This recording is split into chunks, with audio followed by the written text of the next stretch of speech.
E xa recuperados da carreira popular de Chantada e de Carballedo, os corredores da comarca xa teñen outra para a axenda.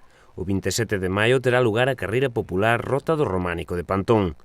Esta cita chega xa á súa 17ª edición e os deportistas máis puros e tamén os afeccionados teñen nela unha convocatoria das máis históricas da comarca, sempre paralela ás xornadas do Románico de Pantón, das que tamén lle daremos conta no Telenovas. Todas aquelas persoas que queiran inscribirse deben facelo na páxina championshipnorte.es. A carreira absoluta partirá ás 7 da tarde e as categorías inferiores competirán xa dende as 6. A recollida de dorsais será a partir das 4:30 da tarde no edificio sociocultural de Pantón. O percorrido ten unha distancia de case 6,3 km arredor da localidade de Ferreira. O prazo para anotarse na web está aberto deico 25 de maio.